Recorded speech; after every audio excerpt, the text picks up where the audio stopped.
Alhamdulillahi Rabbil Alamin.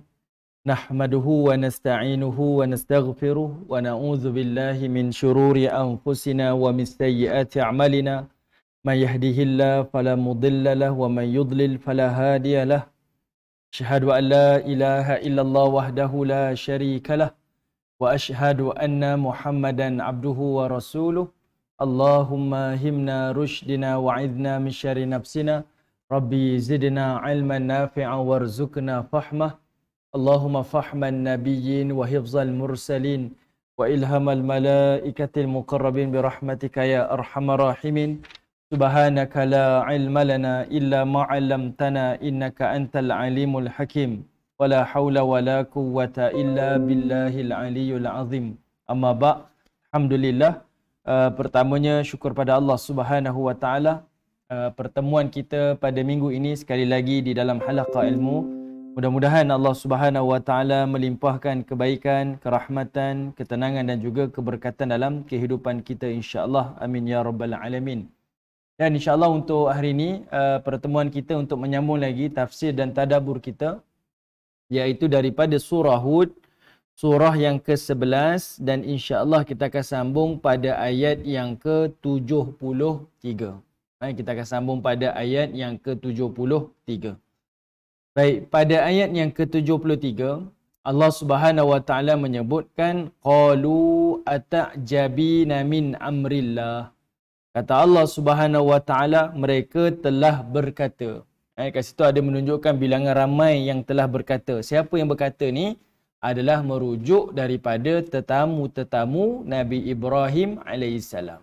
Kalau kita recall balik pengajian kita pada minggu yang lalu, iaitu Nabi Ibrahim AS telah didatangi oleh malaikat sebagai utusan Allah yang menjadi tetamu kepada Nabi Ibrahim AS. Mereka jadi tetamu kepada Ibrahim AS.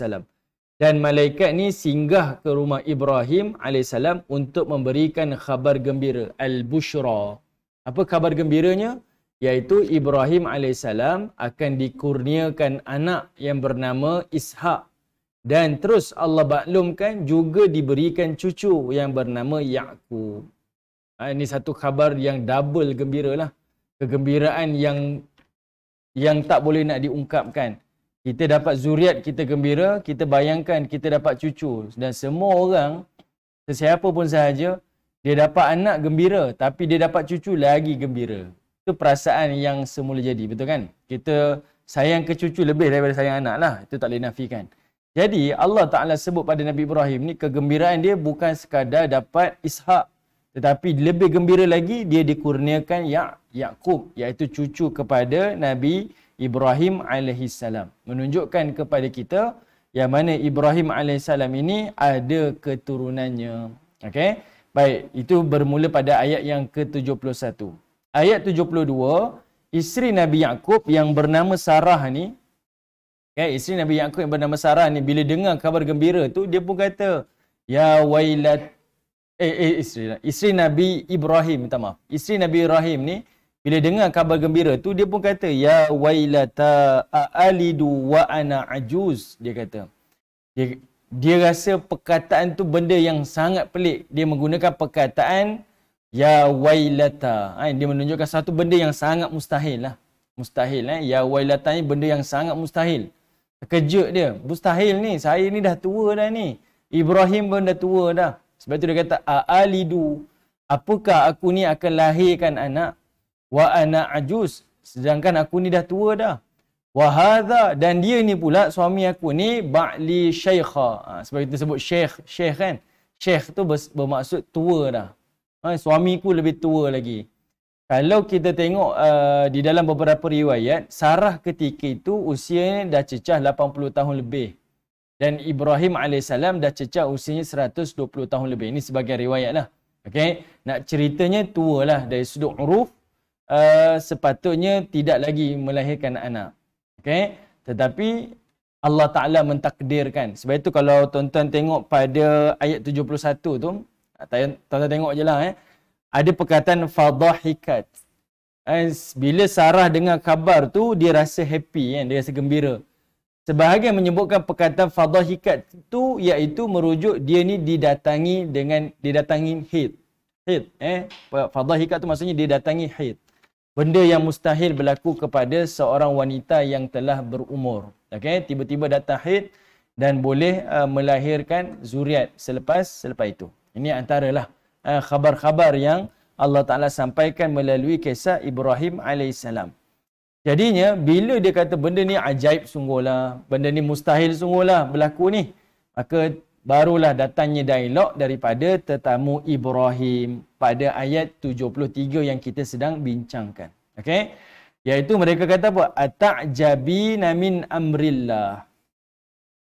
Kata para malaikat sebagai tetamu Ibrahim ni, dia kata, Ata'jabin. Adakah kamu ni ta'ajub? Adakah kamu ni rasa hairan? Min amrillah, daripada ketetapan-ketetapan Allah. Pelik ke benda ni? Pelik ke? Tak pelik lah benda ni kan? Tak pelik. Sebab Ibrahim AS pun sebelum tu pernah dicampakkan dalam api. Kan? Dan apinya menyejukkan. Banyak perkara-perkara yang ajaib yang berlaku dengan takdir Allah. Lalu Allah Ta'ala pun menyebutkan rahmatullah. Ini adalah rahmah Allah. Rahmah apa tuan-tuan? Rahmah ini artinya adalah belas kasih. Belas kasih itu maksudnya rahmah. Belas kasih. Belas kasih Allah Ta'ala ni bukan Allah memberi mengikut kemahuan kita. Tetapi Allah memberi mengikut keperluan kita. Itu rahmah. Kita minta Allah, ya Allah beri saya rahmah. Boleh jadi Allah beri kita rezeki.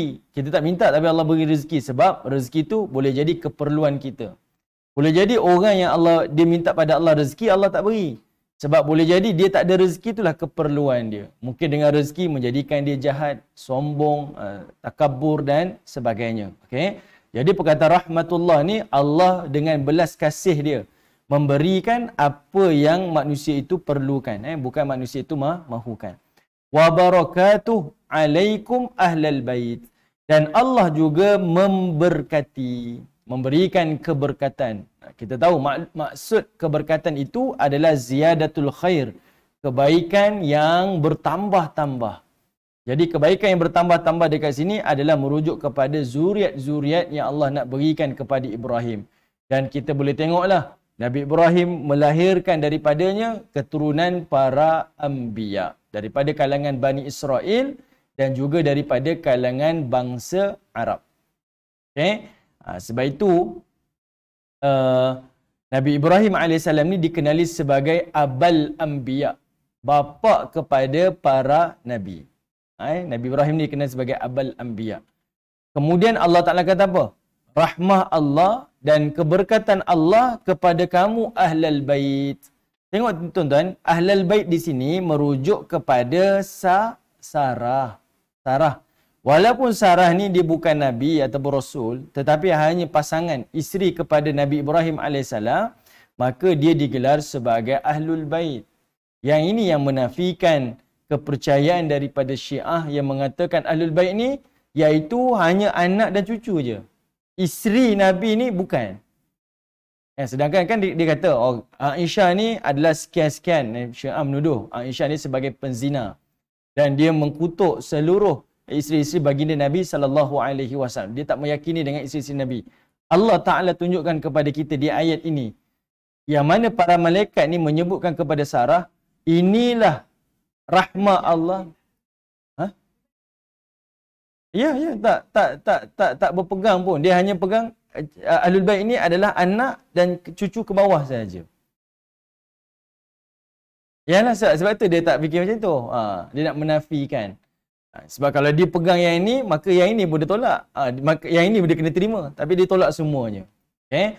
Jadi dekat sini Allah nak tunjuk Ahlul Bait ini adalah merujuk kepada Sarah. Sebab Sarah kan kata, saya ni dah tua dah. Macam mana saya ni? Maka dia kata, Allah Ta'ala rahmati kamu dan Allah berkati kamu Ahlul Bait. Ahlul Bait disebutkan. Ahlul Bait itu bukan sekadar hanya keturunan daripada Nabi, tapi termasuk juga isteri kepada para anbiya. Okey? Dan di perkataan inilah tuan-tuan, perhatikan perkataan rahmatullah wa barakatuh. Ucapan salam yang paling sempurna adalah ucapan salam, Assalamualaikum warahmatullahi wabarakatuh. Inilah ucapan yang paling sempurna. Diberi salam kepada kita dan dijawab salam pun seperti itu. Lalu disebutkan, innahu hamidun majid. Sesungguhnya Allah itu maha terpuji dan Allah itulah yang maha mulia. Baik. Di sini di dalam kitab Sahih Al-Bukhari dan Al-Imam Muslim, para sahabat Nabi sallallahu alaihi wasallam telah mengatakan, mereka kata apa? Kami telah mengetahui bagaimana salam kepada engkau, maka bagaimana selawat ke atas kau wahai Rasulullah? Kami tahu nak beri salam pada engkau, tapi macam mana nak selawat kepada kamu ya Rasulullah? Nabi sallallahu alaihi wasallam pun bersabda, selawat kepada aku itu, inilah istilah kita, iaitu selawat Ibrahimiyah. Berdasarkan pada ayat ni, Nabi baca, Allahumma salli ala Muhammad wa ala ali Muhammad kama sallaita ala Ibrahim wa ala ali Ibrahim wa barik ala Muhammad wa ala ali Muhammad kama barakta ala Ibrahim wa ala ali Ibrahim innaka Hamidun Majid. Inilah datangnya daripada ayat ini, ayat yang ke-73. Itu penambahanlah, tapi tak dibaca di dalam solat. Tak dibaca di dalam solat. Kalaulah ada yang mengatakan macam kita ni tidak beradab kepada Nabi SAW, kalaulah kisah adab tak ada ni, sudah tentulah Nabi mengajarkan lebih daripada tu. Tapi sebabkan Nabi tak sebut, maka tidak ada istilah lah sama ada adab ataupun tidak. Kalau macam tu, baik kita azan sebut Sayyidina juga. Kan? Asyhadu anna Muhammadan. Kita sebut, tak sebut asyhadu anna Sayyidina Muhammadan. Kita tak sebut macam tu. Okey, baik. Kita tengok ayat yang ke-74. Ayat yang ke-74, Allah Subhanahu Wa Taala menyebutkan, bila dah sampai khabar gembira tu kepada Ibrahim, Ibrahim dengar, Sarah pun dengar. Okey. Ibrahim dengan Sarah ni perkahwinannya lama dah. Mana datang Hajar pula? Hajar ni mana datang Hajar?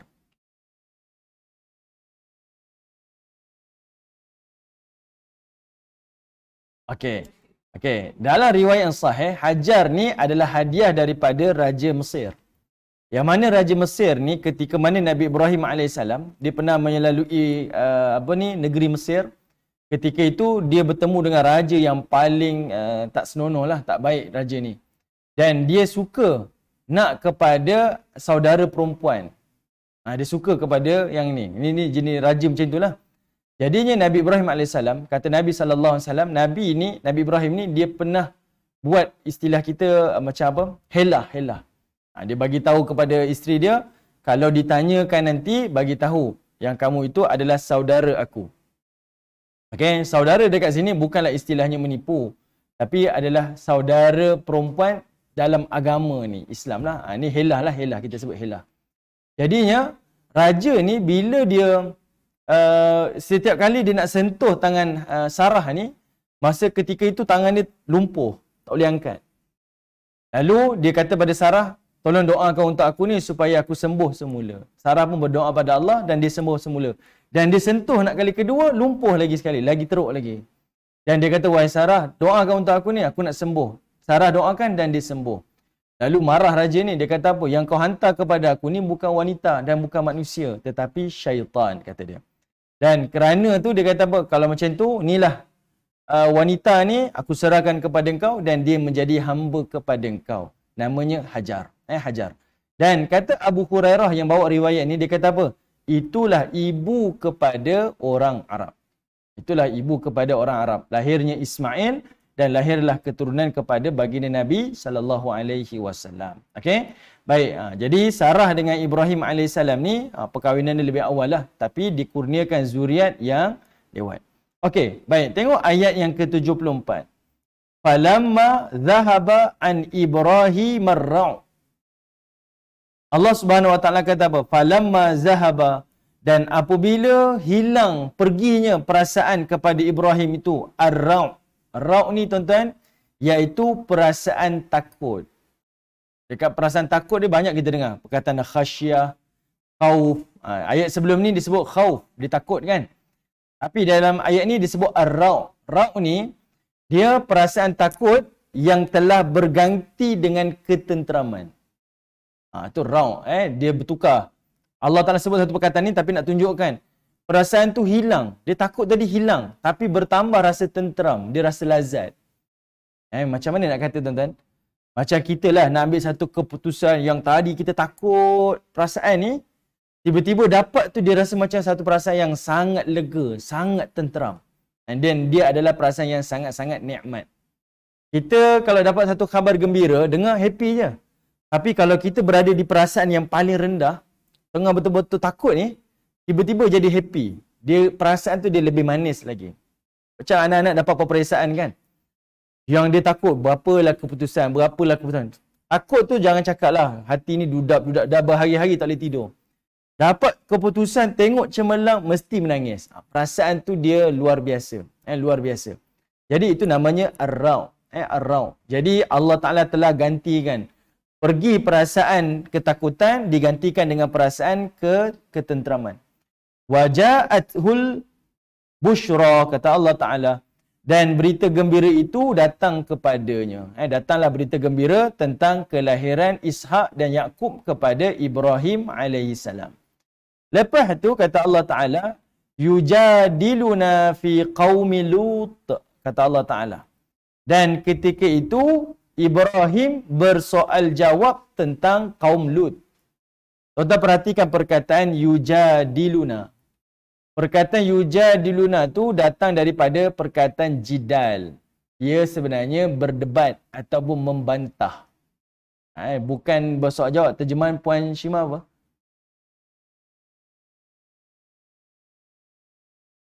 Membantah kan? Okey, ada sebahagian terjemahan disebut bersoal jawab. Dekat situ digunakan perkataan yujadiluna, berjidal. Jidal ni membantah ataupun berdebat. Nak bagi tahu Ibrahim tak setuju sebenarnya kaum Lut ini dibinasakan oleh Allah Subhanahu Wa Taala. Okey? Dia membantahlah, bukanlah membantah marah-marah, tapi dia zahirkan, janganlah tangguhkanlah, janganlah azab kaum Lut ni. Ni anak saudara saya ni. Di sini adalah beberapa riwayat yang bercerita tentang peristiwa tersebut. Okey. Baik. Kemudian tuan-tuan, Allah Subhanahu Wa Taala pun menyebutkan inna Ibrahim la halimun awwahum munib. Okey, sebelum kita masuk ayat 75 tuan-tuan, tengok surah Al-Ankabut dulu, surah 29 ayat 32. Surah 29 ayat 32. Ayat 32.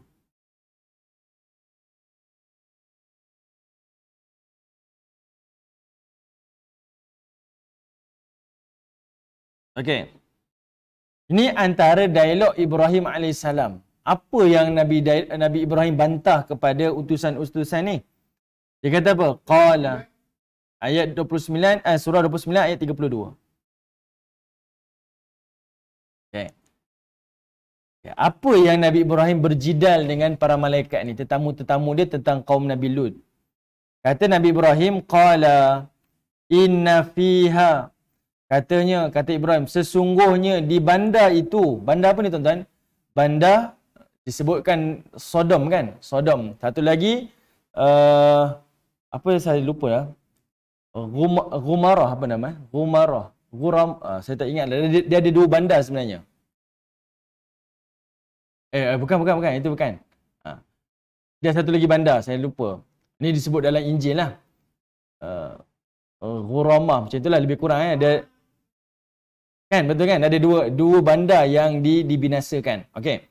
Jadi dia kata inna fiha, sesungguhnya dalam bandar itu ada Lut, kata Ibrahim. Janganlah binasakan sebab dalam tu ada Lut. Qalu, maka kata para malaikat itu nahnu Gumrah kan, Gumrah. Ini dua bandar yang dibinasakanlah pada kaum Nabi Lut ni. Nanti kita bincang tentang kisah Nabi Lut ni. Menarik kisah ni. Qalu, kata malaikat ni, nahnu a'lamu biman fiha. Sesungguhnya kami tahu siapa yang ada di dalam bandar tersebut. Lalu najjiyannahu wa ahlahu illam ra'atahu kanat minal ghabirin. Dan sesungguhnya kami akan selamatkan Lut dan juga ahli keluarganya Perkataan ahlahu tuan-tuan, itu merujuk pada keluarga Lut dan juga pengikut-pengikut Nabi Lut alaihissalam. Illam ra'atah, melainkan isterinya, kanat minal ghabirin, dia adalah orang yang akan dibinasakan. Jadi kita tahu dialog yang Ibrahim berjidal dengan utusan ni adalah tentang Lut dan pengikut-pengikut. Janganlah kamu binasakan, sebab dalam tu ada orang beriman, ada Nabi Lut, ada keluarganya, ada pengikut-pengikutnya dan sebagainya. Okey. Lalu kita patah balik surah Hud. Ini saya nak tunjukkanlah apa sebenarnya ucapan dialog Nabi Ibrahim ni kepada utusan-utusan tersebut. Tengok ayat 75 balik. Patah kepada surah Hud, iaitu ayat 75 surah Hud, Allah kata apa? Inna Ibrahima lahalimun awwahum munib. Allah Ta'ala sebutkan Ibrahim ni ada 3 sifat. Okay? Allah Ta'ala sebut Ibrahim ni ada 3 sifat. Pertama, Allah kata apa? Sesungguhnya Ibrahim itu, perhatikan ada perkataan inna dan ada perkataan lahalim, lam kat situ. Dua-dua tu adalah penegasan. Nak bagi tahu Ibrahim ni betul-betul. Macam kita baca surah wal asr, innal insa lafi khus. Ada in, ada la kat situ kan. Innal insan lafi khus. Ada inna, ada huruf lam. Lafi tu ada huruf lam. Macam itulah pada ayat ni. Inna Ibrahima lahalimun. Sesungguhnya Ibrahim itu Allah sebut ada 3 sifat dia. Pertama, Ibrahim itu adalah lahalimun. Orang yang paling penyantun, lemah lembut. Kenapa lemah lembut tuan-tuan? Sebab Ibrahim AS, dia minta pertolongan Allah ni bukan tentang kaum dia, tetapi tentang kaum Nabi Lut AS. Ni bukan kaum dia yang dia nak minta menyelamatkan. Ni bukan kaum dia, tapi kaum Nabi Lut. Punyalah dia ada perasaan sayang kepada manusia. Yang bukan tanggungjawab dia, bukanlah yang sebahagian daripada kehidupan dia. Dia tak kenal pun kaum Nabi Lut ni. Tapi dia kata, janganlah. Ni orang-orang beriman dalam ni. Yang ni kalau boleh selamatkanlah dan sebagainya. Itu yang Allah Ta'ala nak bayangkan. Dia berjidal dengan para malaikat ni. Nak bagi tahu jidal dekat sini, dia berbantah dekat sini bukanlah untuk berlawan dengan hukum Allah, tetapi untuk zahirkan sifat dia yang al-halim, yang bersifat lemah lembut. Okey. Dan saya pernah sebut pada tuan-tuan, salah satu tanda manusia yang Allah cintai adalah manusia yang Allah telah berikan satu sifat Allah kepada manusia tersebut. Contohlah, kita kenal si fulan ni. Siapa si fulan ni? Si fulan ni betul-betul pemurah. Terkenal dengan sifat pemurah. Sifat pemurah, sifat Allah. Tapi si fulan tu terkenal dengan sifat pemurah. Itu menunjukkan Allah cintai si fulan tu. Sehingga Allah berikan sebahagian sifat Allah kepada seseorang manusia. Jadi, Nabi Ibrahim ni nak tunjuk ketinggian dia. Allah memberikan sifat Allah kepada Ibrahim dengan sifat Al-Halim. Ibrahim ni, kata Allah, dia betul-betul penyantun. Dia betul-betul berlemah lembut. Dan Ibrahim itu juga adalah awwah. Awwah. Awwah ni apa tuan-tuan? Awwah ni dia banyak maksud. Saya buka dalam kamus ma'ani ni, banyak maksud awwah.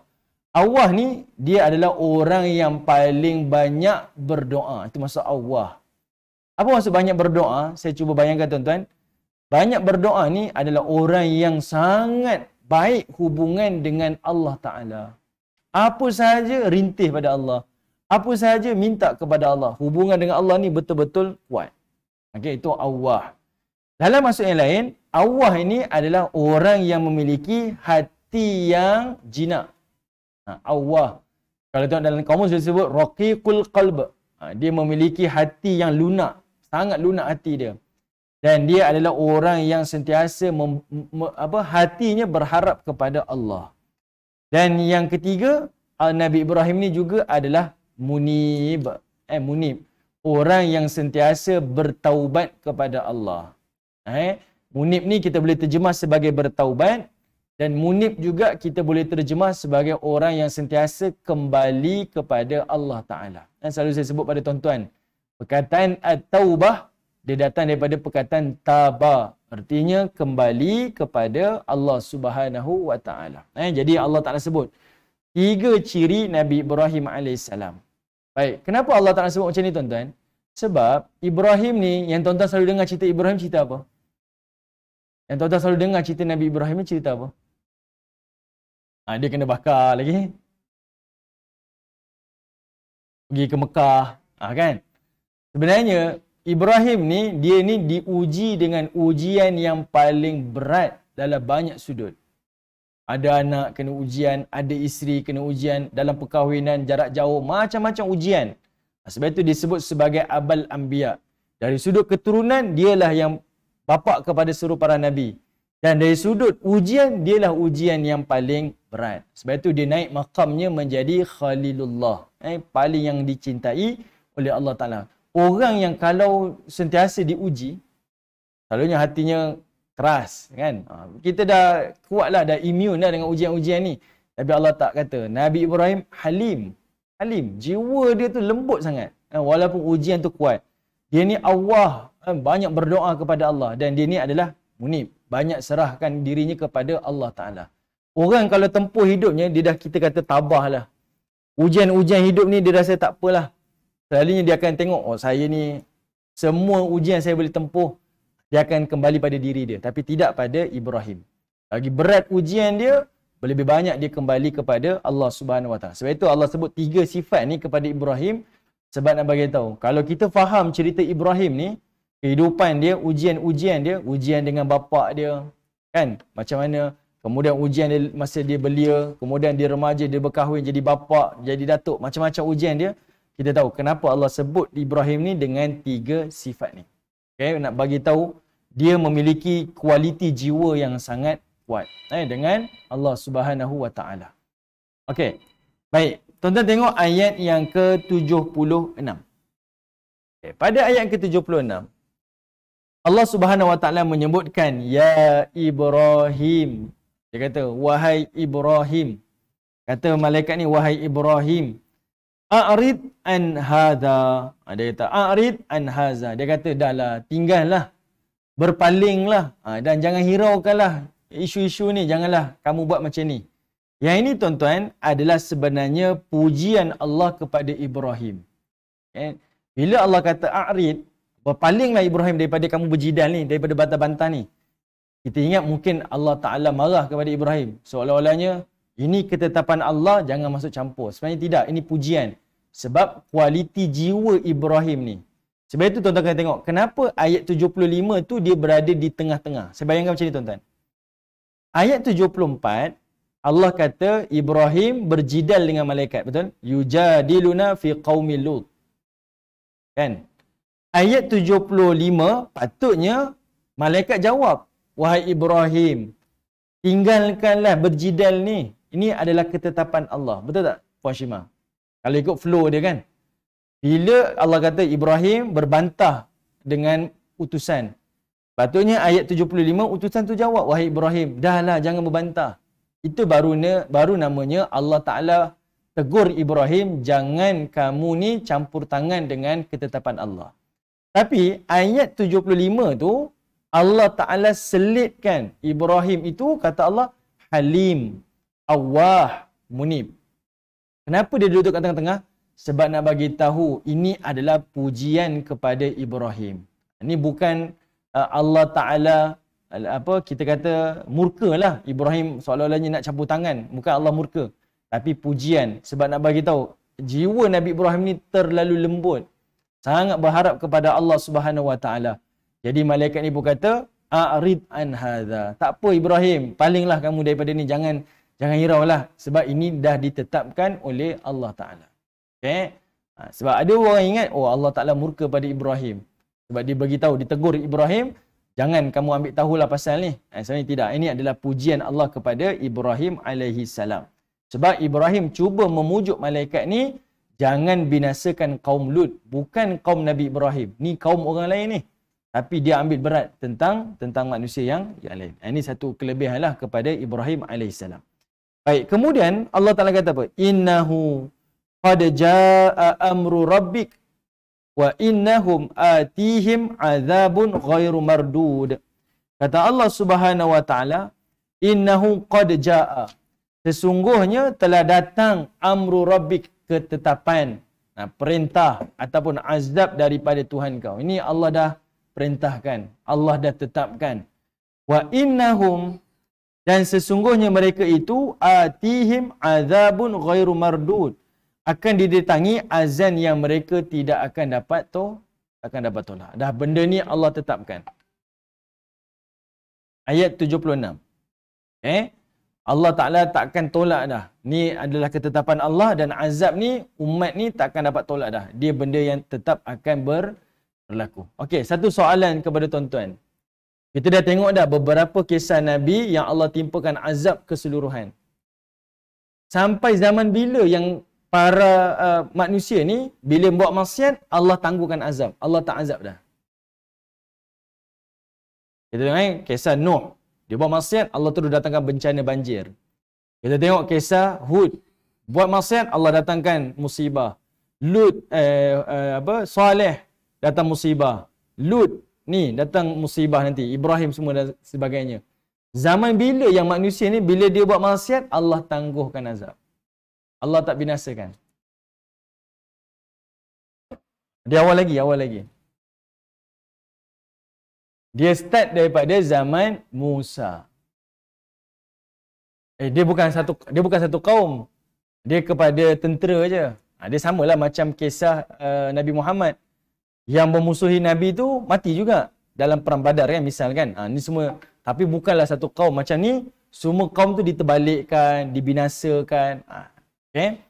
Itu antaralah, dan ini yang disebutkan di dalam saya tak ingat sama hadis ataupun di dalam Quran yang disebutkan setelah Allah turunkan Taurat kepada Musa, maka tidak ada lagi umat yang dibinasakan keseluruhannya. Okey, sejak daripada tu. Okey.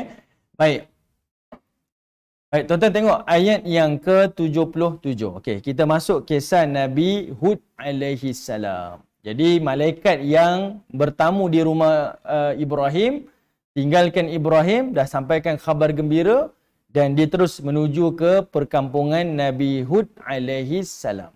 Okey. Nabi Lut alaihi salam. Saya dah nama hampir-hampir kan. Tukar-tukar, minta maaf. Okey, ke perkampungan Nabi Lut alaihi salam. Okey. Walamma ja'at rusuluna lutan si'a bihim wa dhaqa bihim zar'a. Dan tak kala utusan-utusan kami, iaitu para malaikat tadi itu kepada Lut. Lut ni kata Allah Ta'ala, وَضَاقَ بِهِمْ زَرْعًا. Dia rasa dadanya tersangat sempit. Datang utusan tu dadanya sangat sempit.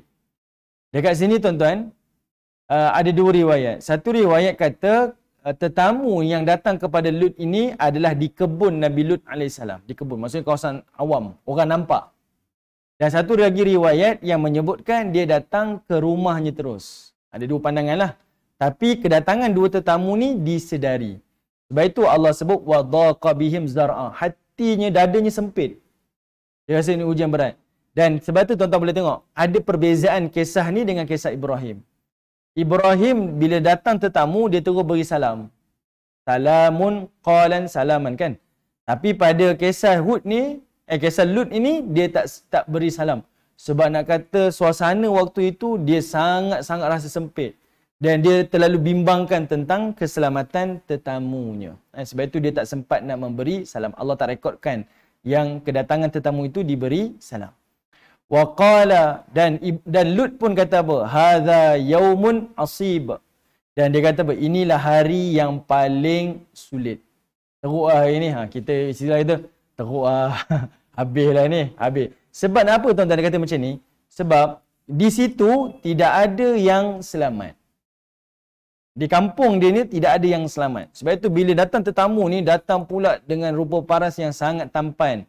Belia-belia pula, pemuda-pemuda yang sangat tampan. Sebab itu dia kata, asib, habis lah. Ini tidak ada lagi dah. Habislah dia ni, habislah. Kedatangan yang salah pada waktunya. Okey. Kemudian Allah Ta'ala sebut pada ayat yang ke-78.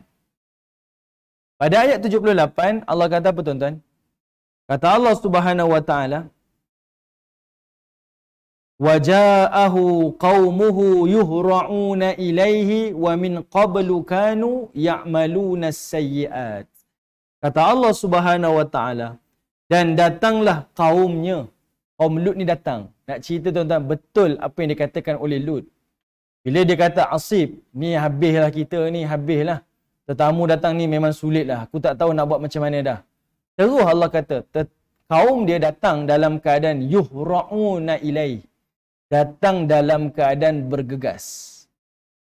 Allah tak kata yusari'un tuan-tuan. Yusari'un ni berlari kan? Yusari'un ni berlari. Yuhra'un ni, dia ni dalam keadaan bersegera. Ada yang mendatang berjalan, ada yang berlari, ada yang bersorak. Sebab apa? Dia dapat sesuatu yang baru. Ni syahwat tuan-tuan.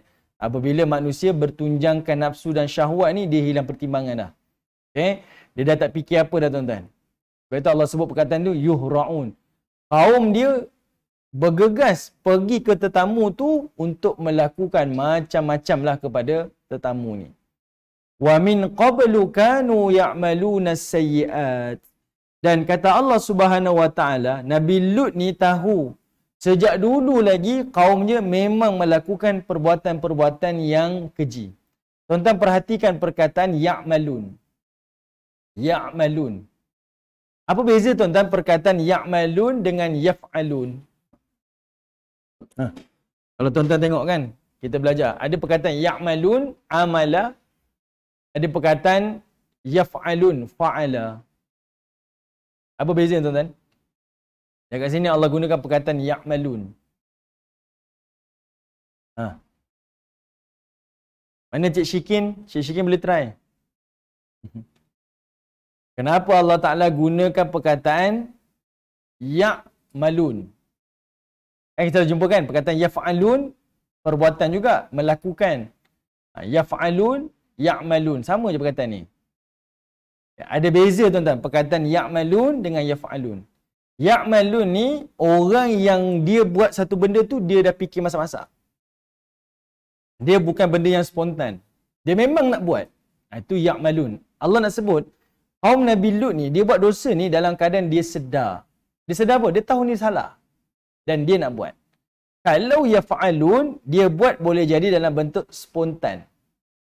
Tak sengaja. Dia mungkin tak fikir jauh, buat. Lepas tu buat, salah lah. Dia tahu benda tu salah dan dia tak buat. Itu yaf'alun. Tapi, terpaksa, sama, dia akan guna perkataan ya'malun lah. Ya'malun juga. Okay. Jadinya, perkataan dekat sini, ya'malun ni, kata Allah Ta'ala, kaum Nabi Lut ni, dia dah bekerja nak dapatkan daging baru ni, ataupun kita kata tetamu yang baru ni, sebab satu kampung tu dia dah rasa tak ada apa dah. Semua orang tak terhindar, semua orang buat maksiat. Nak cerita gelinya perbuatan kaum Nabi Lut AS ni. Jadinya bila nampak ada tetamu baru ni, semua orang dalam keadaan yuhra'un, bergegas. Yang berjalan, yang berlari, yang bersorak, menjerit-jerit, panggil semua orang ni nak pergi ke rumah dekat tetamu yang baru ni. Dan kata Allah Ta'ala, perangai itu memang ya'maluna sayyi'at. Memang dah diketahui sejak dulu lagi mereka ni melakukan perbuatan keji dalam keadaan mereka sedar. Dia tahu benda ni salah. Dia bukan sekadar salah daripada sudut dosa tuan-tuan. Tapi mereka juga tahu dari sudut kesihatan. Mungkin dalam kalangan masyarakat itu banyak dah kena penyakit-penyakit. Dah tersebar penyakit-penyakit di antara mereka. Tapi dah tak peduli dah. Sebab dia nak sangat kepada memenuhi kepuasan syahwat masing-masing. Baik, kemudian qala, tuan-tuan boleh tengok Allah Ta'ala naikkan dia punya kedudukan cerita ni, nak bagi dia tambah, nak nampakkan suasana kaum ni sangat teruk. Allah kata apa? Qala, Nabi Lut AS pun berkata, dia cakap pada kaum ni, ya qaumi. Dia dakwah dengan lemah lembut, ya qaumi. Bahasa dia tak kata wahai orang-orang yang kaki liwat, tak. Dia kata ya qaumi, wahai kaumku. Haula'i banati. Ini semua adalah anak-anak perempuan aku. Siapa anak perempuan dekat sini tuan-tuan? Anak perempuan dekat sini bukanlah anak Nabi Lut AS. Sepakat para ulama menyebutkan anak perempuan dekat sini adalah anak perempuan dalam kalangan masyarakat. Sebab Nabi ni dikira sebagai ayah kepada umat dia, pada kaum dia. Jadi nak bagi tahu, ini anak-anak perempuan ramai ni. Keluarga kita ramai anak perempuan.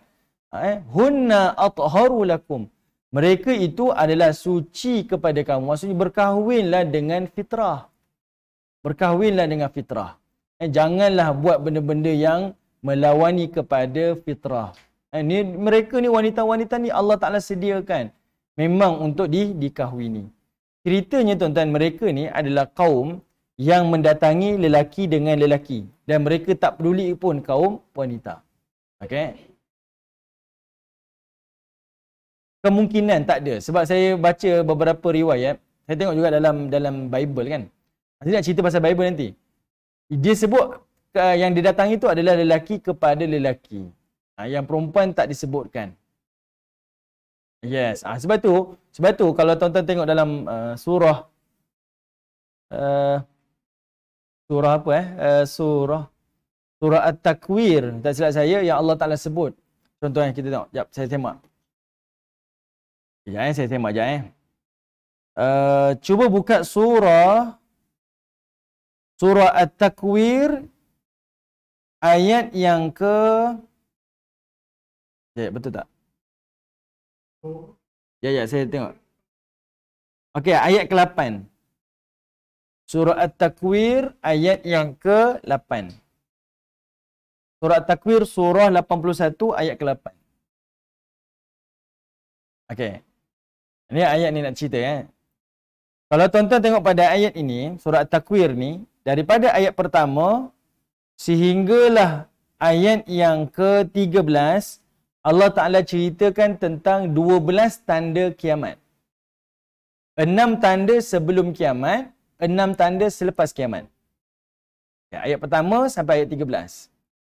6 ayat pertama tanda sebelum kiamat. 6 ayat berikutnya ayat 6 ayat 7 sampai ayat 13 Allah cerita 6 tanda selepas kiamat. Cuma beza dia pada ayat 8 9 tu ada satu tanda kiamat Allah sebut dalam 2 ayat. Betul kan? Ada Allah Ta'ala sebut ayat ke-8. Ayat 8 ayat 9 satu tanda kiamat tapi Allah sebut dalam 2 ayat. Wa idzal mau'udatu su'ilat bi ayyi dzambin qutilat. Satu tanda satu ayat. Tapi pada ayat ni satu tanda 2 ayat. Kenapa tuan-tuan? Sebab Allah nak kata kat sini wa idzal mau'udatu su'ilat. Anak-anak perempuan yang telah ditanam, dibunuh hidup-hidup, mereka akan ditanya. Pelik ayat ni. Sebab anak perempuan yang ditanam, sepatutnya Allah tak tanya mereka. Allah tanya pada bapa dia yang tanam anak tu. Tapi ayat ni pelik. Allah kata, anak perempuan yang ditanam tu Allah tanya pada dia. Allah tanya apa? Bi ayyi dzambin qutilat. Apa dosa kamu sampai kamu dibunuh? Kalau dia saya tak tahulah. Bapa saya bunuh saya, kenapa tanya saya? Macam itulah bahasanya kan. Tapi Allah tanya. Ada 2 sebab kat sini. Sebab pertama adalah untuk nak tunjukkan adilnya Allah. Di dunia, anak ni tak bercakap. Anak ni tak boleh pertahankan hak dia. Jadi di hari akhirat, pertahankan hak kamu. Allah tanya dia supaya dia dapat pertahankan hak dia. Dekat dunia, dia kecil lagi. Bapa dia terus tanah hidup-hidup. Jadi di hari akhirat, Allah langsung tak nak cakap dengan bapa dia yang buat maksiat ni. Allah cakap pada anak supaya anak ni dapat pertahankan hak dia. Ni adil lah Allah Ta'ala ni. Kan? Supaya anak ni dapat zahirkan apa hak dia yang dia nak. Yang kedua, nak ceritanya, di sinilah dosa umat ni yang dahsyatlah, beratlah dosa dia. Allah Ta'ala nak bagi tahu pada kita. Dosa ni Allah tak suka sangat. Tak suka.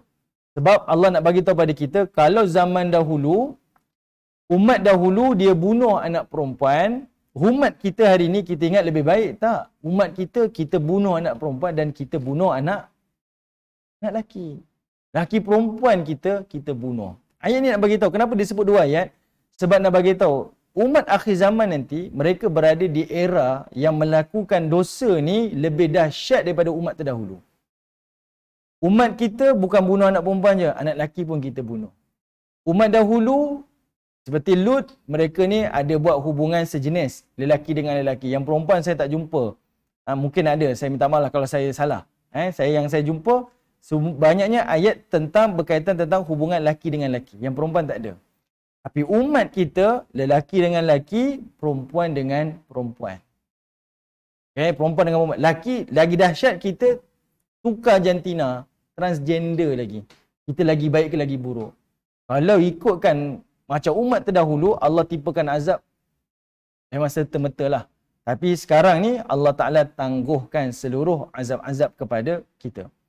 Nanti kita akan jumpa kisah Nabi Shu'aib pula. Mereka golongan tatfif yang mengurangi timbangan. Kita pula jangan kata menipu dalam timbangan. Rasuah ambil, riba ambil. Saya tengok Haji Ali tonton kan. Kalau Haji Ali tonton, dia, baru ni dia share. Kalau kita dapat bank call kan. Encik, datang sign SMP Kata Haji Ali, kita semua happy lah nak beli rumah. Tapi Haji Ali kata, itulah dunia hari ni. Sebab apa? Happy hari ni sebab nak berperang dengan Allah. Nak ambil riba. Haji Ali kata macam itulah. Nak ceritanya zaman hari ni bukanlah lebih baik daripada umat terdahulu.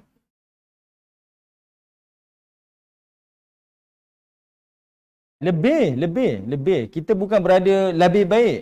Kita lebih daripada mereka. Kita sendiri boleh fikir dan kita tengok keadaan kita lebih buruk. Sebab itu ayat ni Allah sebut dua ayat. Sebab Allah nak bagi tahu kepada kita, ini kesalahan yang Allah tak suka. Okey, kesalahan yang Allah tak suka. Okey.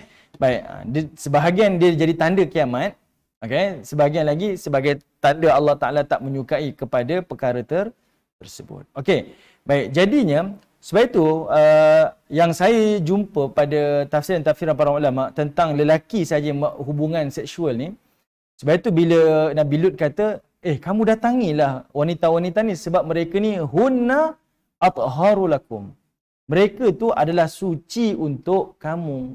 Lebih baik kamu datangi mereka daripada kamu datangi sesama lelaki. Okey, kita patah balik kepada surah Hud balik. Okey, tengok surah Hud ayat 78. Kalau tuan-tuan tengok ayat ni, tuan-tuan, kita boleh rasa geli-geliman lah. Satu, dia nampak je pemuda ni terus dia berlari.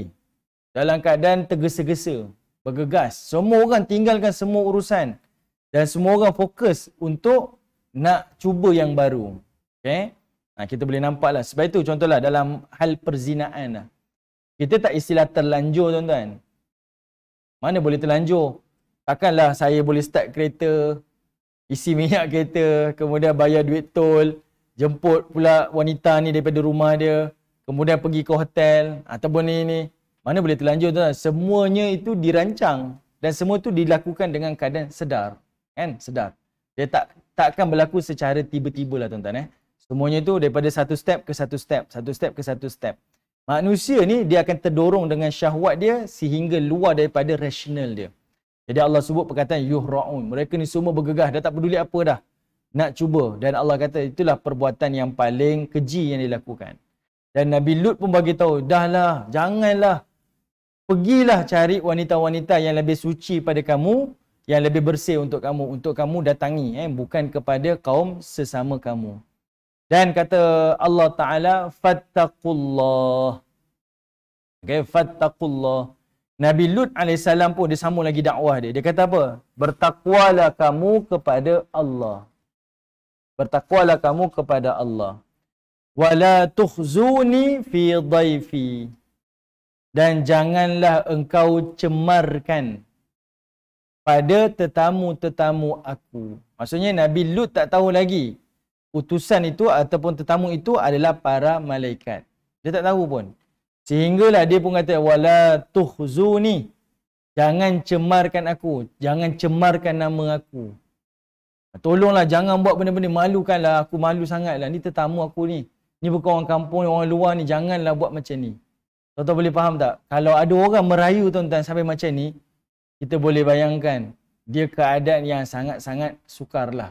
Sampai dia merayu kepada kaum dia, tolonglah jangan malukan aku kepada tetamu-tetamu aku. Alaysa minkum rajulur rasyid. Kata Allah Subhanahu Wa Taala, sampai Nabi Lut ni kata apa? Tak ada orang ke dalam kalangan kamu ni yang ada otak? Tak ada otak ke? Maksudnya kalau kamu tak tahu ini adalah dosa, paling tidak kamu kena sedar ini boleh mendatangkan penyakit. Tapi tak ada orang ke yang rajulur rasyid? Tak ada seorang ke yang boleh fikir? Ini tunjukkan apa, tuan-tuan? Orang kalau terdorong dengan nafsu dan syahwat dia, dia akan hilang rasional dia. Hilang pertimbangan dia, tuan-tuan. Cara berfikir secara normal tu hilang dah. Sebab itu, tuan-tuan, kita sentiasa kena mendahulukan apa yang Allah perintah lebih daripada segalanya. La tuqaddimu baina yadayillahi wa rasulih. Orang mukmin ni Allah perintahkan jangan buat apa sahaja, jangan dahulukan apa sahaja melainkan apa yang Allah perintah dan apa yang disuruh oleh baginda Nabi sallallahu alaihi wasallam. Okey. Sebab itu tuan-tuan boleh tengok sampai hari ni tuan-tuan orang yang terdorong dengan syahwat dia hilang dia punya rasional dia. Saya minta maaf saya sebut tuan-tuan. Hari ni macam mana tuan-tuan? Dulu orang malu tuan-tuan. Hari ni orang jadikan sebagai industri kan. Industri filem dewasa istilah hari ni. Ada setengah-setengah negara menghalalkan. Hilang pertimbangan. Hilang rasional dia. Dan hari ni pun tuan-tuan boleh jadi saksi. Mungkin 10 tahun, 20 tahun yang lepas, kita tak pernah pun dengar ada golongan-golongan ni tuan-tuan yang nak dipertahankan hak dia. Saya tengoklah tuan-tuan video baru-baru ni orang duk share-share kan. Golongan ni kata apa? Benarkan kami mempertahankan hak kami. Jangan ganggu hak kami. Tuan-tuan cakaplah pada golongan ni tuan-tuan. Kamu yang ganggu hak kami untuk dapat keamanan. Sebab mereka lakukan benda ni secara terbuka. Dengan rasa tidak ada rasa malunya. Tidak ada rasa bersalahnya dan sebagainya. Ini megah. Hilang rasional. Sebab itu Allah Ta'ala sebut. Nabi Lut bagi tahu pada kaum dia, alaisa minkum rajulun mursyid, rajulur rasyid. Tak ada ke antara kamu ni yang ada otak, yang boleh berfikir secara rasional. Sampai jadi macam tahap ni, macam tak ada lagi dah. Bukan tak ada pilihan, ada pilihan wanita, tapi sebab syahwat, hilang pertimbangan manusia. Baik. Tuan-tuan yang dirahmati oleh Allah. Lepas Nabi Lut alaihissalam kata macam tu, kaum dia pun jawab. Kalau tuan-tuan dengar lagi geli-geliman tuan-tuan. Nak cerita teruk kaum ni. Qalu, kata kaum Nabi Lut, laqad alimta ma lana fi banatika min haqq. Kata kaum dia, sesungguhnya laqad alimta, wahai Lut, engkau tahu sebenarnya. Dia kata, wahai Lut, engkau tahu sebenarnya. Ma lana fi banatika min haqq. Dia kata, bahawa kami ni langsung tidak ada keinginan kepada puteri-puteri kau. Kami tak ada keinginan langsung pada perempuan. Langsung. Kalau kita tuan-tuan, rasa malulah. Tak suka kan? Malulah. Tapi dekat sini tuan-tuan, dia tak suka, bahkan dia bagi tahu pula. Oh, kami ni memang tak nak perempuan. Sampai hari ni kan berlaku benda ni. Perangai macam ni memang sampai hari ni. Kalau kita kata, ini ada perempuan, tak, saya memang tak suka perempuan. Kami nak juga lelaki juga. Ni Allah Ta'ala. Sudahlah hilang pertimbangan rasional dia, bahkan dia tak ada rasa malu dah. Megah pula dengan syahwat-syahwat yang batil. Kemudian tuan-tuan, kata Allah Ta'ala, kaum Nabi Lut kata apa? Wa innaka la ta'lamu ma nurid. Dia kata, wahai Lut, bukankah kau juga tahu apa yang kami inginkan? Kami tak nak perempuan, kami nak laki juga. Okay? Kami nak laki juga. Hari ni tuan-tuan, zaman kita mengulangi balik dosa Lut. Kita kata ni dosa moden lah ni. Dosa umat Nabi Lut alaihi salam. Okey. Baik, selesai ayat 79 tuan-tuan, kisah tentang kaum Nabi Lut alaihi salam. Baik, kita sambung lagi tuan-tuan, ayat berikutnya, ayat 80. Qala, Nabi Lut alaihi salam tuan-tuan, bila kaum dia sampai cakap macam tu, berpegang juga dengan prinsip dia, kami tak nak perempuan. Offer lah macam mana pun tak nak, kami nak laki juga. Lut ni sampai dia merintih.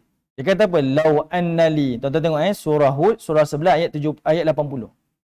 Lau annali bikum quwwatan au awi ila ruknin syadid. Sampai Lut kata apa? Seandainya lah kalau aku ada kekuatan untuk halang kamu semua ni. Kalaulah aku ada kekuatan, luar biasa lah. Kalau aku ada kekuatan untuk halang kamu, aku halang dah. Au awi ila ruknin syadid. Kalaulah aku ada satu keluarga yang kuat, aku akan duduk di balik keluarga aku ni untuk pertahankan. Di sini tuan-tuan, ayat 80 ni menjadi doa yang Allah mustajabkan.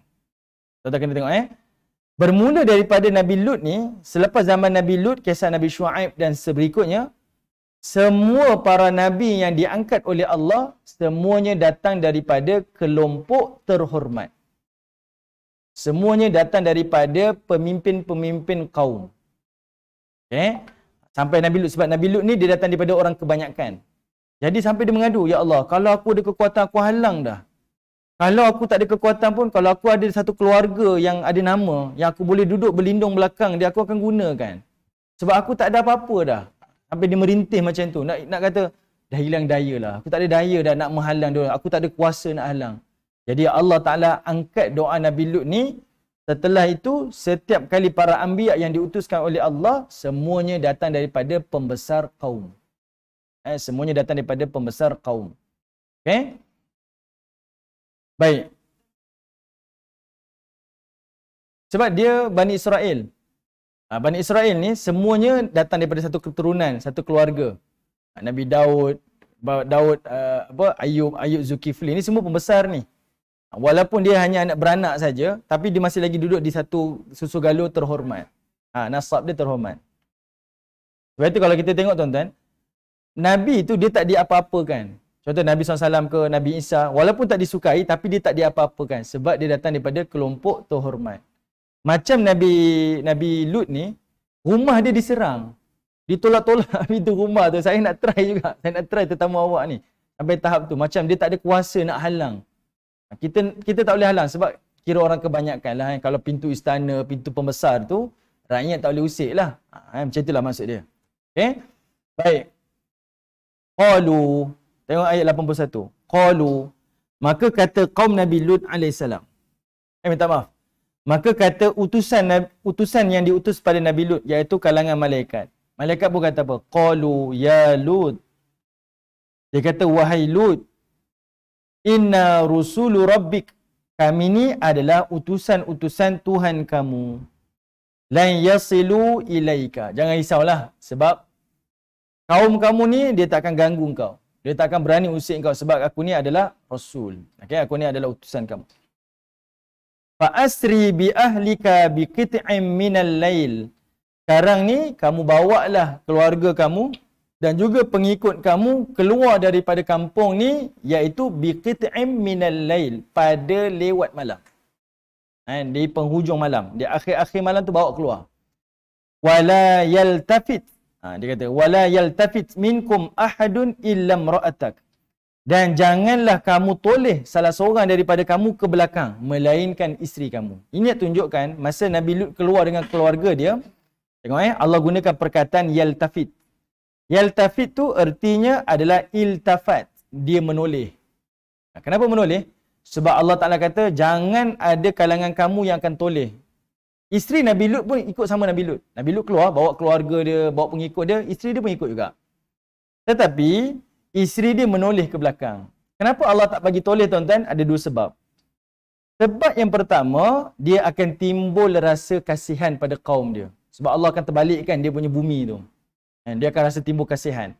Yang kedua, dia akan tengok azab yang paling dahsyat dan boleh jadi azab tu akan menghantui hidup dia selepas tu. Jadi Allah kata jangan toleh, teruskan perjalanan. Tapi isteri Lut ni dia tetap toleh. Masa dia berlari keluar tu dia toleh dan dia pun terlibat dia azab. Sebab itu Allah ayat sebut innahu musibuha ma asabahum. Dia tu juga adalah orang yang ditimpa musibah dengan musibah Allah. Memang Allah Ta'ala takdirkanlah dia antara orang yang terkena musibah. Okey? Baik. Kemudian tuan-tuan, Allah Ta'ala kata apa? Inna maw'idahumus subuh. Alaysa subuhu biqarib. Kata Allah Subhanahu Wa Ta'ala, sesungguhnya dijanjikan kepada kamu azab itu berlaku pada waktu subuh. Alaysa subuhu biqarib. Bukankah subuh itu dah dekat? Kata. Okay, tuan-tuan, apa sebenarnya yang disebutkan oleh malaikat ni? Dia kata, azab ni berlaku waktu subuh. Subuh nak dekat dah ni. Dia macam ada cerita kita tak faham. Kalau tuan-tuan tengok daripada ayat 81 tu, daripada qala ya Lut sampailah innahu musibuha ma asabahum, kita faham ayat tu. Ini adalah ayat jaminan daripada malaikat. Dahlah, kamu jangan bimbang, jangan takut. Aku ni Rasul, mereka tak akan ganggu kau. Kau keluar je sekian-sekian waktu. Sebab lepas ni akan ada azab. Kita faham ayat tu? Tapi tiba-tiba dia kata, azab ni jatuh pada waktu subuh. Dan subuh nak dekat dah. Okey, apa ceritanya tuan-tuan? Tuan-tuan nak tengok ayat ni, tuan-tuan kena tengok pada surah Al-Qamar. Baru kita dapat gambaran dia. Tuan-tuan tengok pada surah Al-Qamar. Surah 54 tuan-tuan terus pergi kepada ayat 37. Surah 54 ayat 37.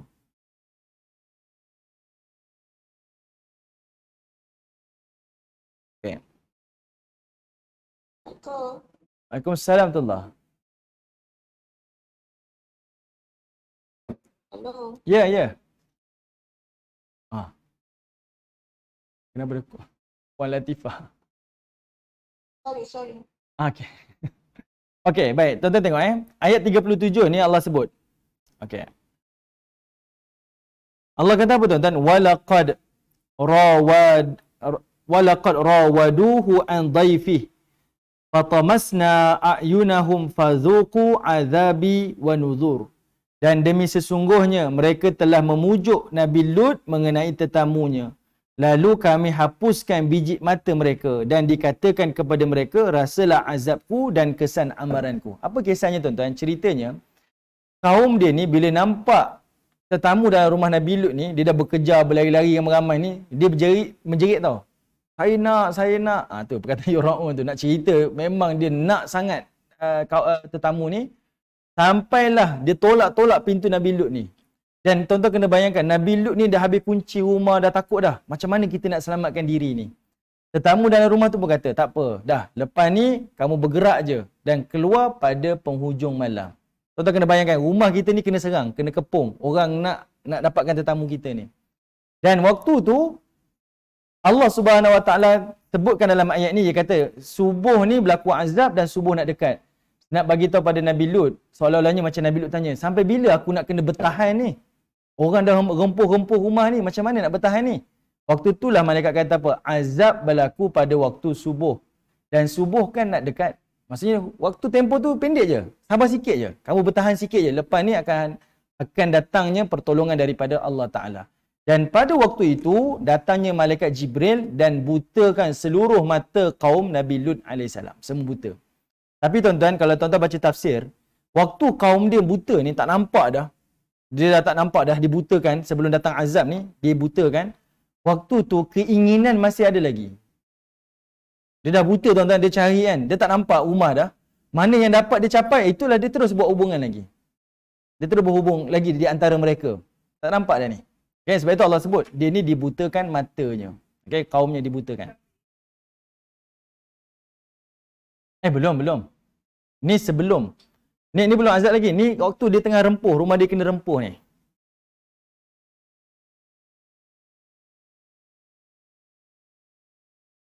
Ya betul. Ni nak cerita azab yang akan ditimpakan kepada mereka. Okey. Dia buta dulu. Waktu dia rempuh rumah tu, Nabi Lut ni dia bertahan lama dalam rumah dia sampai dia kata bila ni? Sebab tu malaikat kata Allah menjanjikan inna mau'idahum as-subuh. Berlakunya azab itu pada waktu subuh. Alaysa subuhu biqarib. Dia kata bukankah subuh nak dekat dah? Dia nak bagi tahu azab tu dulu. Azab yang ditimpakan mereka macam tu. Jadi azab pertama yang kena adalah dibutakan mata. Malaikat libaskan sayap dia, buta. Seluruh kaum tu buta. Tapi waktu buta pun, dia dapat mana yang dapat, terus lagi. Yang itulah waktu kesempatan yang Nabi Lut keluar daripada rumahnya dan tinggalkan tu. So, waktu tu mereka dah melempiaskan nafsu masing-masing. Okey? Yang itu nak ceritanya, gelilah kita dengar kan. Betapa teruknya manusia ni kalau dia bertuhankan syahwat dia lah. Okay? Hilang pertimbangan, hilang rasa malu. Orang buat industri, tanya kerja apa, kerja saya buat filem dewasa. Kan orang hari ni kan. Tuan-tuan boleh tengok mana-mana pun. Kita tengok tanpa rasa segan silu. Tengoklah band yang datang tu pun menzahirkan rasa macam tu, tak menghormati undang-undang. Macamlah tuan-tuan. Ini sebahagian lah Allah tunjukkan. Kalau orang dah mula mengtuhankan syahwat, dia memberi kesan buruk lah pada diri mereka. Okey. Baik, tuan-tuan yang dirahmati oleh Allah Subhanahu Wa Taala. Kemudian tuan-tuan, Allah Ta'ala sebut pada ayat yang ke-82.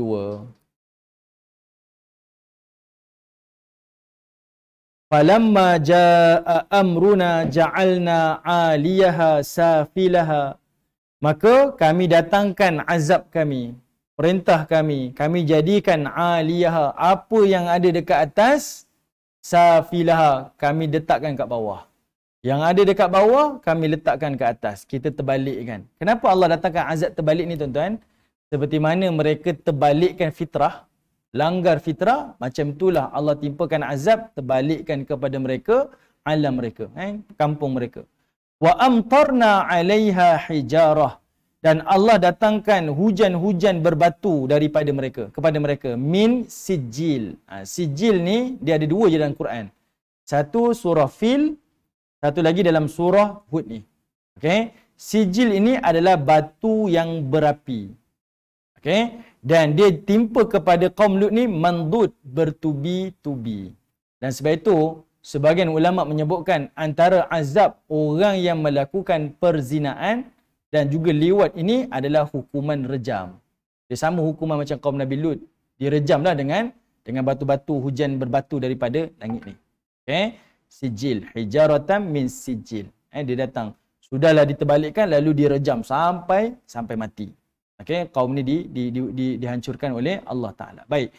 Kalau tuan-tuan baca dalam kitab Injil tuan-tuan dan Taurat, ada sebahagian kalangan mereka ni yang beragama Nasrani ni, dia kata apa? Dia percaya kisah ni, kisah Lut ni berlaku.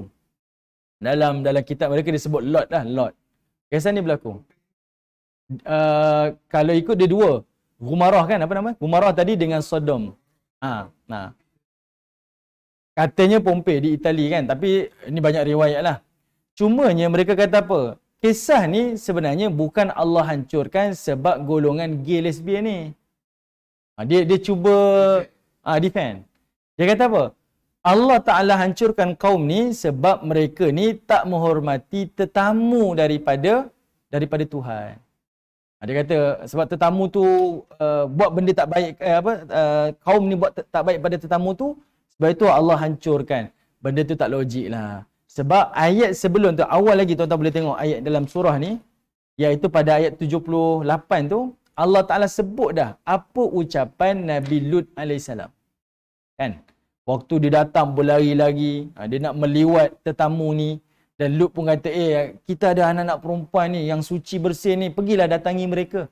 Kalaulah itu bukan kesalahan dia tuan-tuan, sudah tentu tak disebut. Nak pertahankan juga, nak defend juga, macam manalah. Kan? Betul? Betul. Di sana sekarang ada undang-undang membenarkan kan. Ada yang church yang membenarkan perkahwinan sejenis ni. Dan ada juga masjid kan? Ada masjid tak? Saya rasa macam hari tu ada yang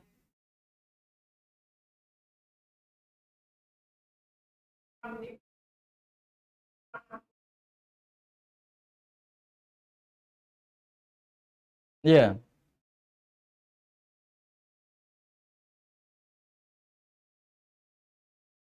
Tak ada dah kan? Saya pernah dengar yang di Amerika tu ada masjid yang macam tu. Sebab dia berhujah dengan hujah tu. Dia kata kaum ni dibinasakan sebab dia tak layani tetamu ni, malaikat ni dengan baik. Sebab itu Allah hancurkan. Sebenarnya tidak. Kat sini terang benerang bagi tahu. Lut dah bagi tahu dah. Mereka ni adalah golongan yang nak meliwat tetamu-tetamu Nabi Lut AS. Sebab itu Allah binasakan mereka. Okey? Kalau tidak, apa ayat depan-depan tu panjang lebar tuan-tuan. Allah cerita tentang perangai mereka, berlari. Kan? Nabi Lut pun rasa takut dengan ancaman daripada kaum dia. Okey. Baik. Kemudian tuan-tuan yang dirahmati Allah. Lagi dahsyat tuan-tuan, azab yang Allah timpakan kepada kaum Nabi Lut ni, Allah kata apa? Musawwamatan inda rabbik. Tuan-tuan tengok perkataan tu. Musawwamatan. Yang mana batu-batu tu telah ditanda di sisi Allah Ta'ala. Apa maksud tanda tuan-tuan? Rupa-rupanya, setiap batu yang Allah datangkan daripada sijil ni bukan neraka. Dia batu yang ada muka bumi ni, tapi batu yang dipanaskan. Dan batu tu, setiap batu tu ditulis nama penghuninya. Siapa orang direjam? Ni kaum Nabi Lut ni, si fulan. Batu tu dah ditulis dan semuanya menuju kepada penghuni-penghuninya. Dan sebab itu ada satu riwayat kata apa? Sekalipun waktu tu mungkin ada kaum Nabi Lut yang duduk di luar kampung, yang tak ada kat situ, tetap akan rejam mereka juga. Sebab batu tu telah ditetapkan kena kepada tuan-tuan masing-masing. Itu namanya musawwamah. Tak ada orang yang akan terlepas lah. Semuanya Allah Ta'ala binasakan. wa ma hiya minadh zalimin biba'id. Kata Allah Ta'ala, sesat itu adalah tidak jauh daripada orang-orang yang zalim. Yang disebut zalim dekat sini sebab dia zalimi diri sendiri. Allah datangkan petunjuk, Allah datangkan Rasul, Allah datangkan kebenaran, tetapi mereka sendiri memilih untuk melakukan kemaksiatan. Zalimin diri sendirilah untuk dicampakkan ke dalam neraka Allah Subhanahu wa Ta'ala. Okey? Baik, inilah sebahagian ayat bercerita berkaitan tentang buruknya orang yang mentuhankan nafsu dan juga syahwat. Hilanglah pertimbangan dia. Dia dah tak boleh fikir secara rasional dah. Dan saya sebut pada minggu lepas tuan-tuan, tuan-tuan boleh tengok setiap para nabi ni masyarakat dia makin berkembang.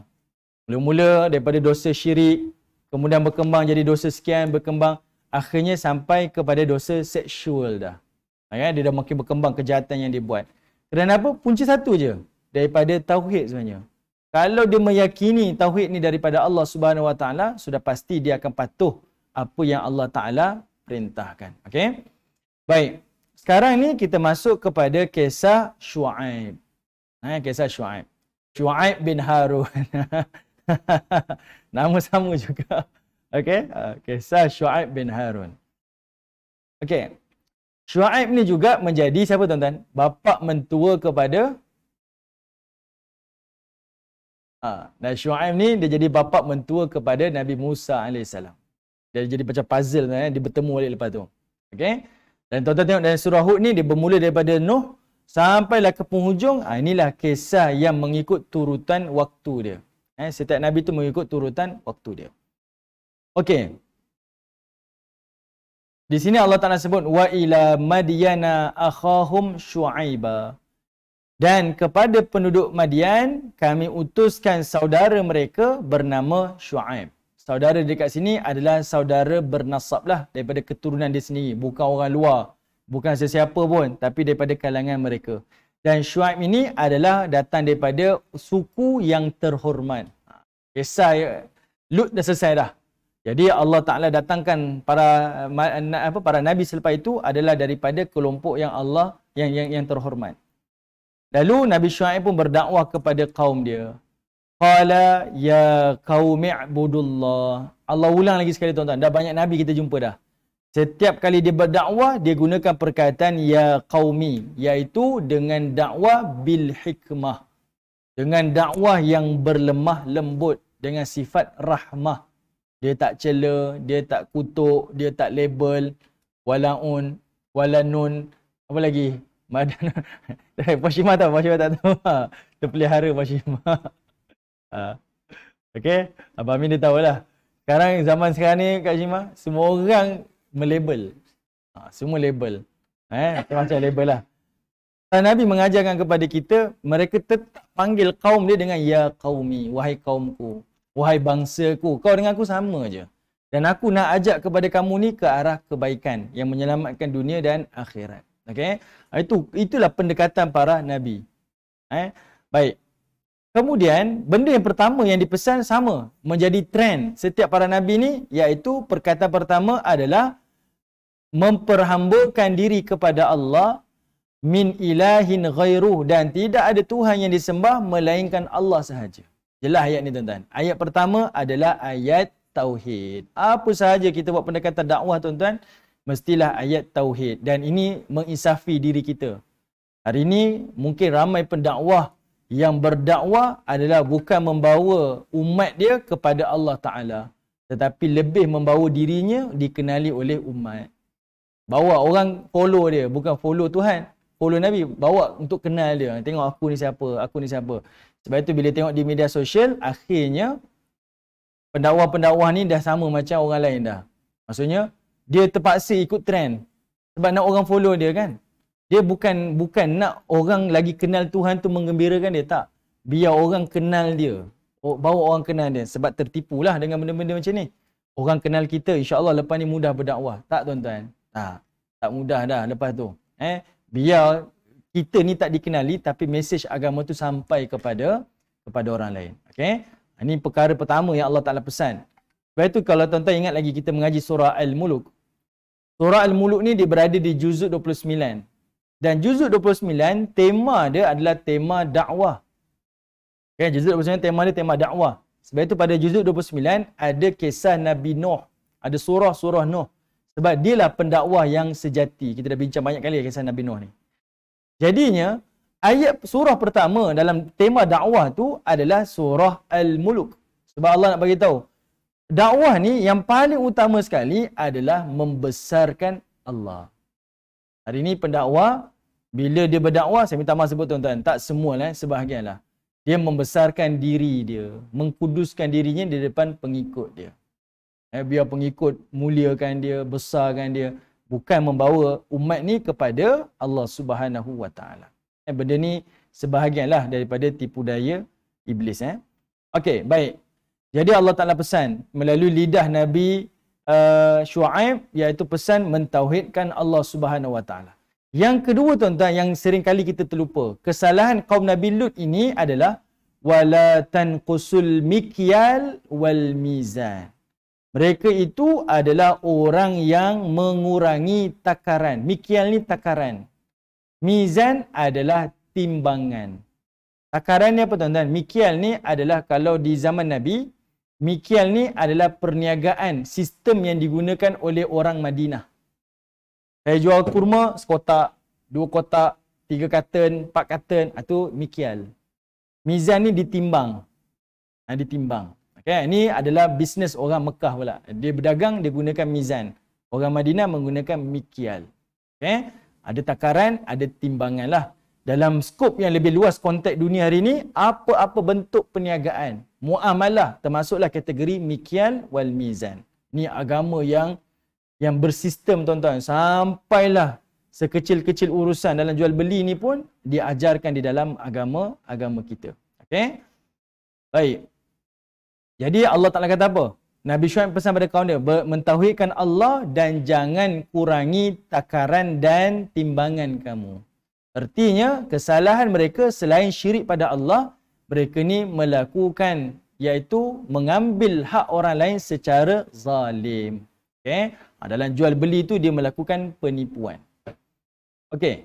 Yang ini Allah Ta'ala sebut satu surah yang khusus, iaitu surah Al-Mutaffifin. Kan, wailul lil mutaffifin kata Allah. Binasalah orang yang melakukan penipuan di dalam takaran dan timbangan dia. Okay, macam mana tuan-tuan? Dia zalim lah. Kalau dia menjual sebagai penjual, orang datang beli minta harga sekilo sekian harga. Dia ambil harga sekilo, tapi dia serahkan barangan tu kurang daripada sekilo. Dizalimilah hak pembeli. Kalau dia pembeli pula, dia ambil hak penjual. Dia tekan penjual tu sampai penjual tu rugi. Sekian harga ni, mintalah tawar sikit sampai penjual tu tertekan ataupun tertindas kezaliman. Maka itu pun termasuk dalam kategori orang yang tatfif, orang yang mengambil hak orang lain. Tapi tuan-tuan, para ulama moden kata apa? Al-mutaffifin ni ataupun penyakit tatfif, orang yang kurangi timbangan ni, dia skop dia lebih luas lagi. Dia bukan muamalah je, tetapi hak sesama manusia. Termasuklah hak kejiranan. Hak kejiranan, jangan buat bising. Kalau ada haiwan, jangan buang najis. Kalau kita tak tunaikan hak kejiranan, termasuklah kategori tatfif.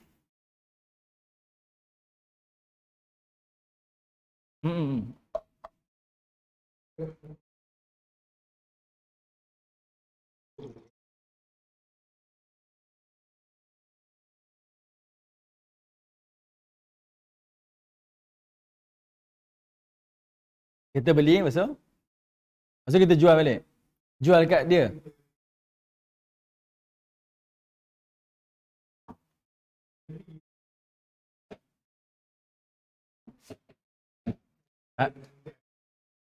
Okey, baik. Faham? Okey, faham.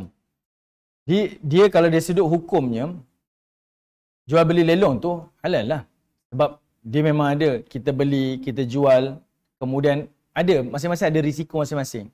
Kita beli, kita nak jual tu belum tentu orang beli. Dan kita repair, ada modal dan sebagainya.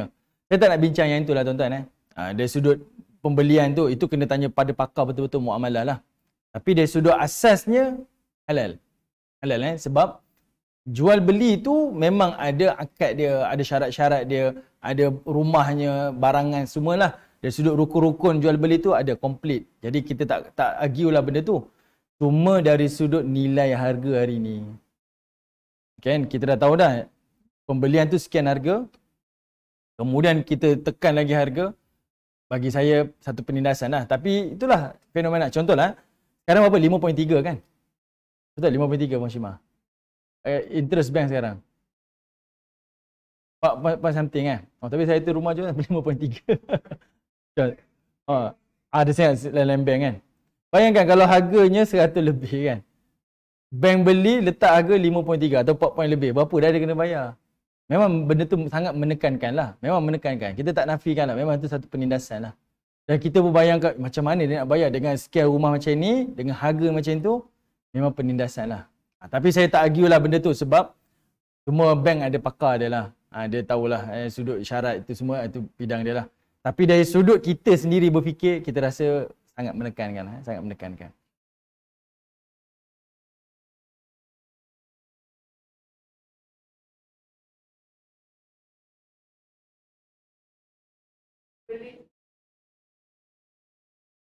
Ah,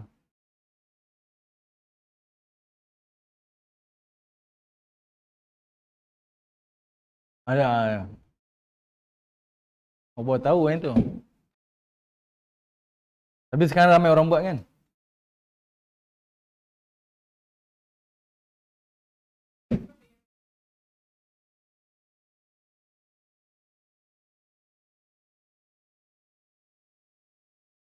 Sampai saya tu macam-macam.